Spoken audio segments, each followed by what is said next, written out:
Want to speak real English from your first lesson? Sign up for your free lifetime account at EnglishClass101.com. Hi everybody, my name is Alicia. Welcome back to Know Your Verbs. In this episode, we're going to talk about the verb beat. Let's get started. Let's start with the basic definition. The basic definition of the verb beat is to hit repeatedly, to hit something repeatedly. Examples. He was beaten until he was unconscious. I have to beat the dust out of this blanket. Let's talk about the conjugations of this verb now. Present, beat, beats. Past, beat. Past participle, beaten. Progressive, beating. Let's talk about some additional meanings for this verb. The first additional meaning is to defeat, to defeat. Some examples. I think Spider-Man could beat Batman in a fight. Our team has never been beaten. So in both of these example sentences, we see beat meaning defeat. In the first example sentence, I think Spider-Man could beat Batman. It means Spider-Man could beat Batman in a fight. That's kind of the implied, the suggested meaning of this sentence.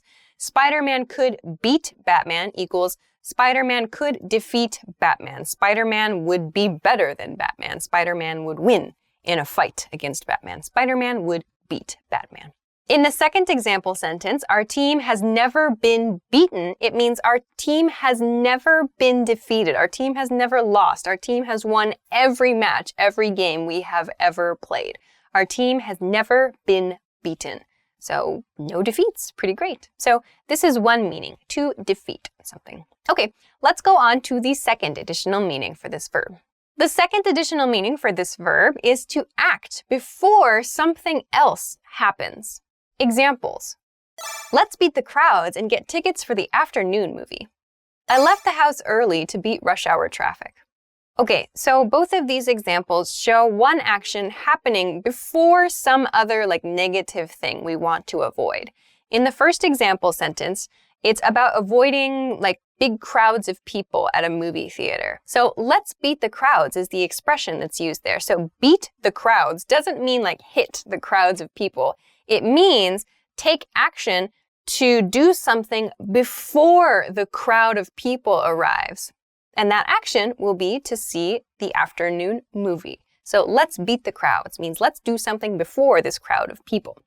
In the second example sentence, it's I left the house early to beat the rush hour traffic. We see rush hour traffic is the thing to beat. So again, it doesn't mean hitting rush hour traffic. It means doing something, in this case, leaving the house early to beat in order to avoid rush hour traffic. So we're doing something before this other negative thing happens. So in these examples, it's a large crowd of people and rush hour traffic. So we do something to avoid that thing, to do something before that thing happens. Okay, let's go on to the third meaning for this verb.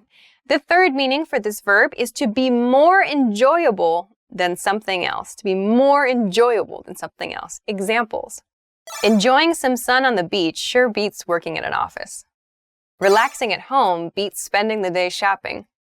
So both of these example sentences present two ideas, one of which is better than the other. In the first example sentence, enjoying the sun on the beach beats or is better than, is more enjoyable than working in an office.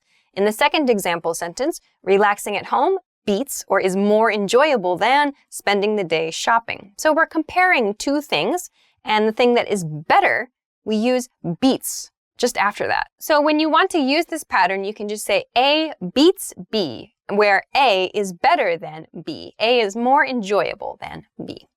The fourth meaning here is to have a regular movement, to have a rhythmic movement that is regular in some way. Examples. My heart was beating fast after my run. The bird's wings beat the air. In the first example sentence, my heart was beating fast after my run. It means the rhythm of my heart, the steady, regular rhythm of my heart was fast after my run. So the rhythm was constant, but it was quick. So in the second example sentence about the bird's wings, it's this motion. The bird's wings beat the air. So there's a rhythmic, a steady motion happening the bird's wings beat the air, meaning it's like going regularly here. So we can see this use of beat as well to refer to a regular kind of rhythmic motion. Let's move on to some variations and how we can use this then. The first variation is to beat someone to something. To beat someone to something means to do something before someone else. So it kind of has that meaning of defeat that we talked about before. Examples. I was gonna book tickets for the show, but you beat me to it. All my coworkers beat me to the office this morning. So in these expressions, beat me to something means someone did something before me. In the first example sentence, I was gonna book tickets for the show, we see the past tense. I was going to book tickets for the show, but you beat me to it. So this is quite common. You beat me to it means you did that thing I just talked about before me. So I planned to do it, but you did it before me. You beat me to it. This is quite a common expression to use. In the second example sentence, all my coworkers beat me to the office this morning. It means all my coworkers got to the office before me this morning. So when you want to talk about someone doing something before you, you can say they beat me to the office. Keep in mind, though, that this kind of has the nuance a little bit of competition. Like there's something that you want to do before someone else. Like there's a little bit of a competitive feel with this expression. Okay, let's go on to the second variation here. The next variation is beat yourself up. To beat yourself up, this means to be very negative or critical about yourself, often for no reason or not for a big reason. Examples. Don't beat yourself up. It was just a small mistake. I think he's really beating himself up for declining that job offer. Okay, in the first example sentence, don't beat yourself up. This is a very common expression. It means don't be so negative about yourself. In this case, we follow this expression with it was just a small mistake. So in other words, it's not a big problem. Don't beat yourself up. Don't be so negative to yourself for such a small mistake. In the second example sentence, I think he's really beating himself up for declining that job offer. It means he's thinking really, really negatively about his decision. He's thinking about himself critically, like, oh, it wasn't a good idea. I shouldn't have done that. He's really down, maybe disappointed in himself for declining the job offer. Though maybe it's not a big deal. It's not an important situation.